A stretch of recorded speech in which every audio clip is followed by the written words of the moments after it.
اگه عجله دارید و دلتونم هوس یه غذای خوشمزه کرده، بهتون پیشنهاد میکنم حتما این غذای خوشمزه و راحت رو امتحان کنید. ابتدا نان لواش رو به اندازه کف تابه برش بدید.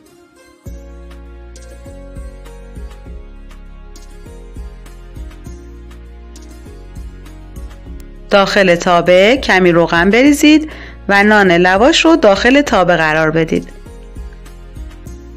تخم مرغ‌ها رو روی نان بریزید. کمی جعفری خرد شده اضافه کنید. ادویه دلخواهتون و نمک رو هم اضافه کنید و هم بزنید. حالا سوسیس هایی رو که آموزششون رو تو ویدیوهای قبلی براتون گذاشتم سرخ کنید و بعد بچینید روی موادتون. اگر دوست داشتید میتونید کمی پنیر پیتزا هم روشون بریزید.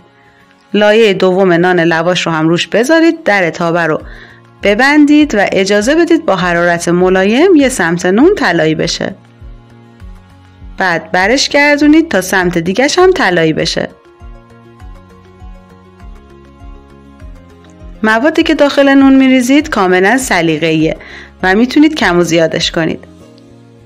من سمیه هستم و ممنونم که تا انتهای ویدیو همراه هم بودید. اگر این آموزش رو دوست داشتید لایکش کنید و کانالم هم دنبال کنید.